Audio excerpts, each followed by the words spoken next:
What's up, YouTube? Thanks for checking in. In this video, I'm just gonna discuss the comparison of both of these airbrush units and just give my little 2 cents on what I think about both of these units. Now, before I go any further into this video, let me start off by saying I am not a professional. I am not a professional at airbrushing. I love the craft. I always wanted to kind of see what airbrushing was about.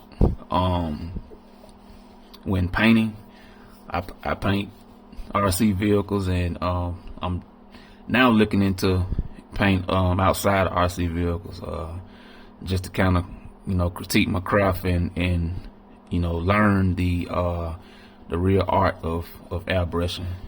And in order for me to advance my skills, I would definitely have to, step outside of what I'm doing, and just to, identify how to properly use these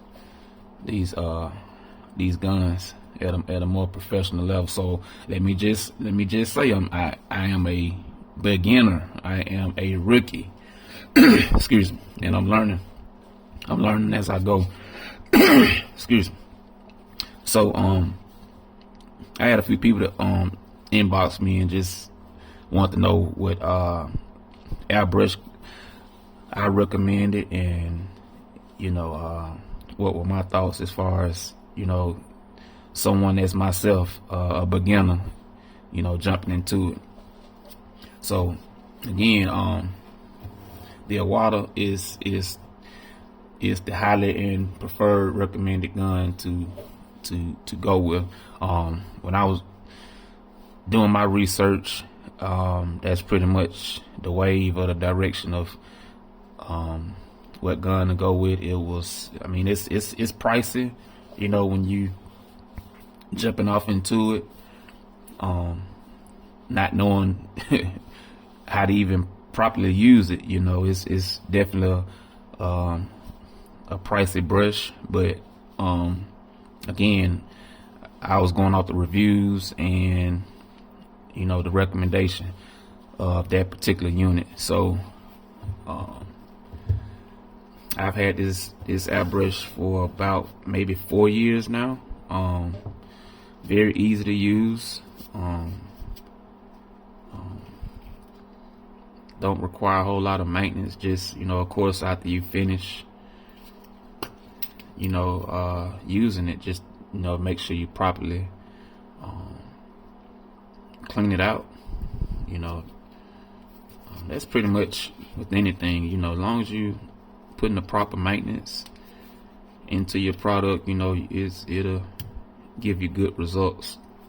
But what I most like about this particular unit is the fine line print. Of course, to perform that particular technique, it takes practice. It takes a whole lot of practice as far as positioning the brush, keeping a steady aim and motion in your direction of whatever you're spraying, and to properly push out the right PSI along with the proper paint. So to get that thin line, this brush right here execute that is better as anything I've seen out there. Yeah, to do my fine prints and my little rough edges, this gun has always bailed me out. So yeah, I highly recommend this brush right here. Again, the Iwata, pretty good gun, brush rather. So yeah, and you can catch this this particular unit at your Hobby Lobbies. Of course, Amazon is what you can find anything on Amazon. But yeah, so they're not hard to find. You know, you can catch them locally. It's most of your Hobby Lobbies, and again, you know, very good gun to use. And then we have the Avanti. Hey, now this particular sprayer right here, oh my goodness, this brush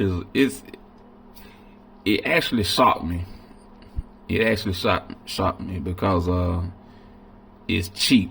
It's a cheap brush, but it doesn't look cheap at all. I mean, I even like the way you can dispense the gravity feed. I mean, this to me, it's well put together. I mean, not too far from the Iwata. 0.3 millimeter.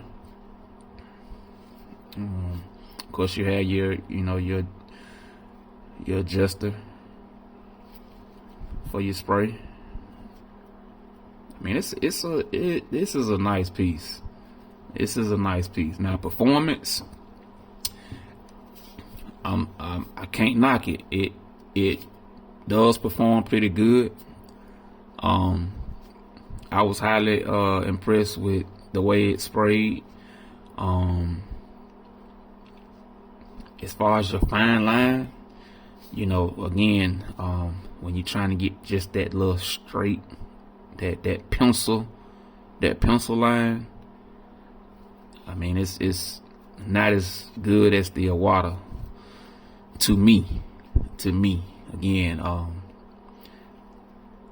I've tried it a couple of times to just see if it was me, but I never could get it to give me that pencil line the way the Iwata does. But outside of that, I mean, for $29, and you know, it's still a good brush to use. Still a good brush to to have on your side, and can get the job done for majority of your projects that you're trying to work on or whatever. So I definitely wasn't mad about the purchase. After giving it a spray or two, it performed better than I expected. So and you can catch this particular unit at Harbor Freight.